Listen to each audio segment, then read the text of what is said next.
প্রিয় বন্ধুগণ, সকলে বৃন্দ, আজকে আপনাদের এই সমাবেশ এমন একটা সময় অনুষ্ঠিত হচ্ছে যখন দেশে একটা ট্রানজিশন হচ্ছে, একটা পরিবর্তন হচ্ছে।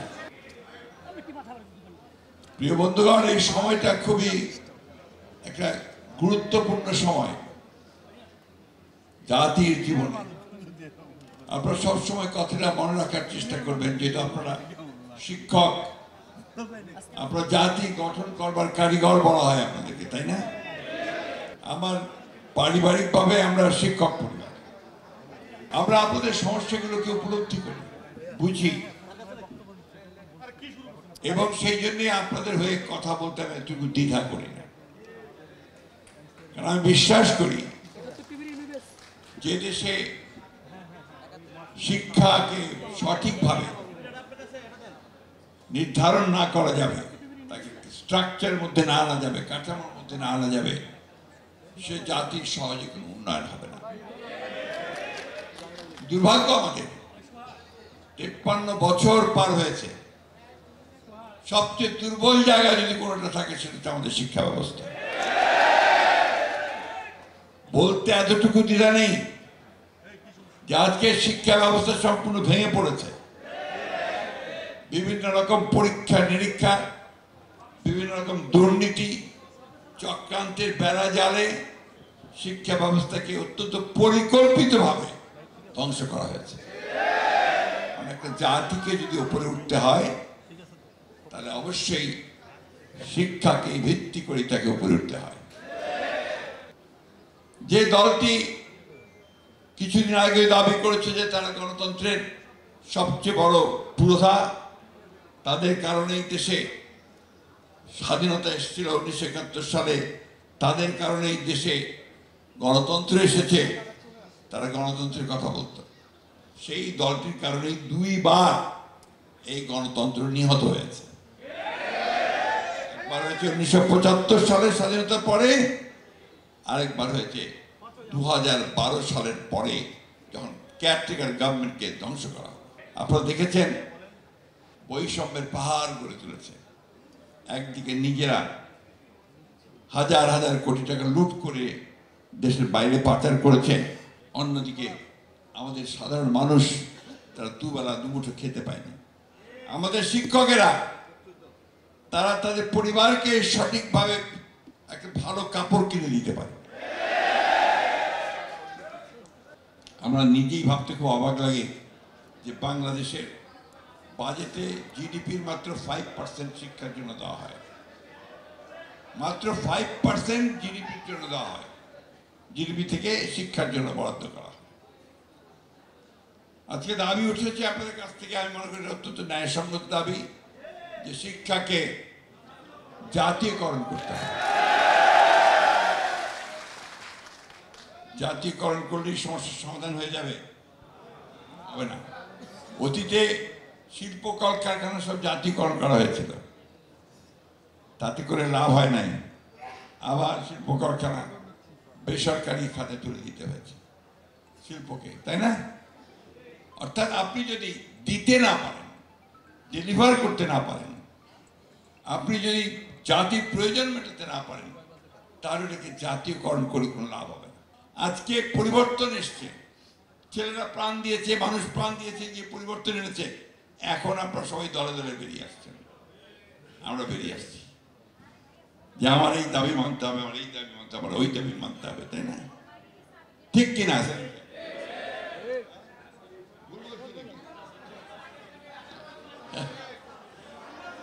দাঁড়ান প্লিজ, প্লিজ। ওটা সবাইকে বাধ্য করা হয়, ওর মধ্যেই রুখে দাঁড়াতে হয়।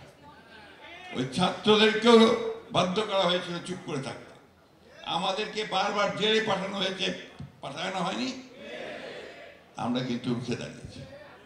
এই জিনিসটা আমি বললাম এই জন্য যে আপনাদেরকে সেই মানসিকতা তৈরি করতে হবে, আপনাদেরকে সেই মানসিকতা তৈরি করতে, নাহলে জাতির কোনো উন্নতি হবে না, আপনি পারবেন না করতে।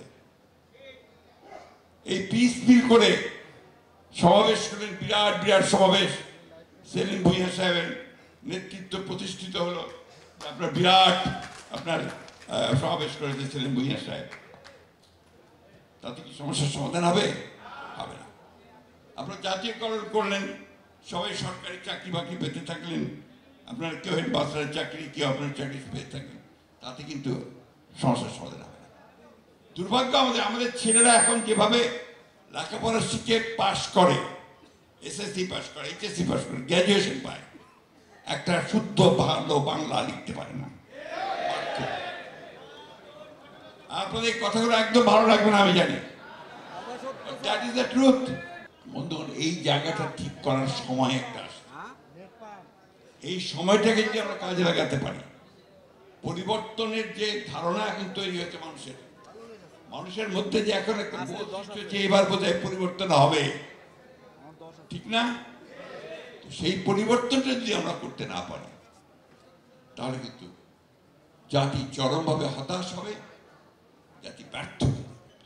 নুরু সাহেবরা বারবার রাস্তায় মার খেয়েছেন, জেলে গেছেন, এমনকি এই বিদ্রোহের আগে পর্যন্ত টিভিতে নিয়ে গিয়ে বেদম প্রহার করেছে, এবং হাসিনা পালিয়ে যাওয়ার পরে জেল থেকে বেরোতে পারে।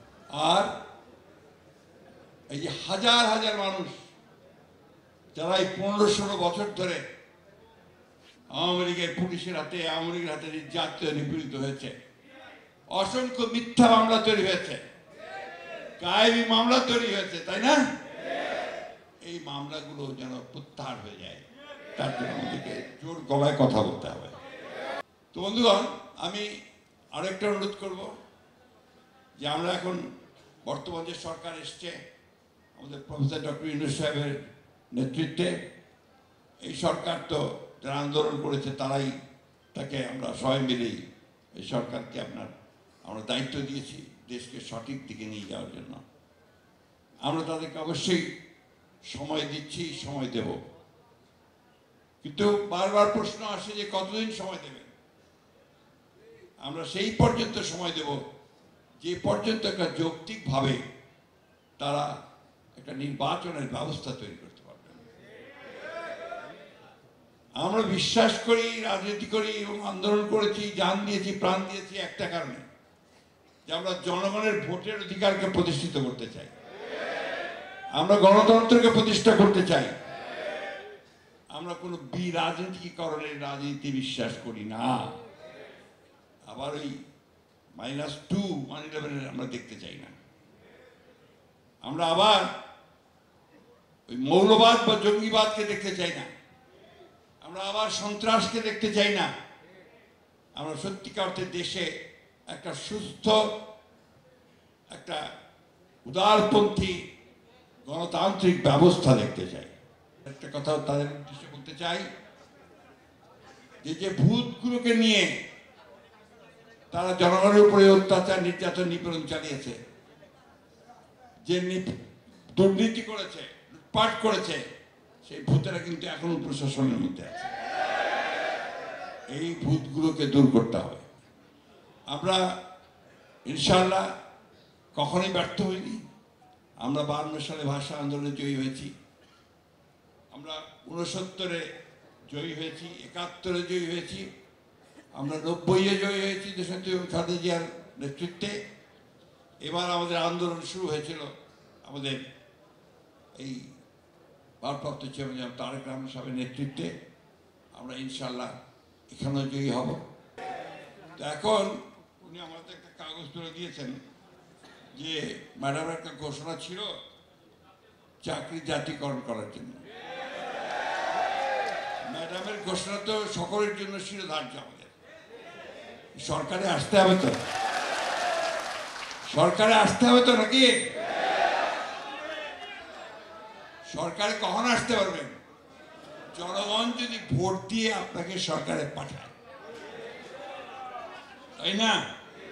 ভোট দিবে কখন? যখন আপনি জনগণের কাছে প্রমাণিত হবেন যে আপনি যোগ্য এবং আপনি আগামী 5 বছর তাদেরকে সুষ্ঠুভাবে তার সেবা করবেন, তার কাজ করতে পারবেন, তাই না? কিন্তু সবখানে আমরা সেই সব শুনতে পাচ্ছি, পত্র পত্রিকায় বাইরে বিভিন্নভাবে সমালোচনা হচ্ছে না?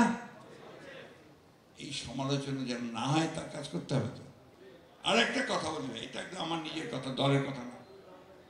শিক্ষকদেরকে দল কানা হলে চলবে না। শিক্ষকদেরকে দলীয় রাজনীতির একটু দূরে থাকতে হবে, তাহলে শিক্ষা প্রতিষ্ঠান থাকবে না। যারা কাজ করতে পারবে তাদেরকে নিয়ে আসতে হবে। এটা যদি আপনার মন থেকে করতে পারেন তাহলেই পরিবর্তন হবে, আর তার মানে পরিবর্তন হবে না। বন্ধুগণ, আমি আগেই বলেছি যে আমি খুব আশাবাদী মানুষ, ইতিবাচক মানুষ। অনেকেই বলে যে কি হলো, আমি বলছি এই পর্যন্ত তো হলো। হাসিনা পলায় গেছে, এটা হলো না? পার্লামেন্ট ভেঙে গেল, এটা হলো না? ম্যাডাম বের হলো, এটা হলো না? বাকি কাজটা এখন আমাদেরকে করতে হবে, তার জন্য কাজ করতে হবে। দরকার হলে আবার রাজপথে নামতে হবে, দরকার হলে আবার বুকে রক্ত দিতে হবে, এবং সবাইকে সঙ্গে নিয়ে জাতীয় ঐক্য সৃষ্টি করে আমরা সত্যিকার অর্থেই এই দেশে প্রেসিডেন্ট জিয়া রহমান সাহেবের যে স্বপ্ন, সেই স্বপ্নকে আমরা বাস্তবায়িত করবো। ম্যাডামের স্বপ্নকে বাস্তবায়িত করবো, তারেক রহমানের সাহেবের স্বপ্নকে বাস্তবায়িত করবো।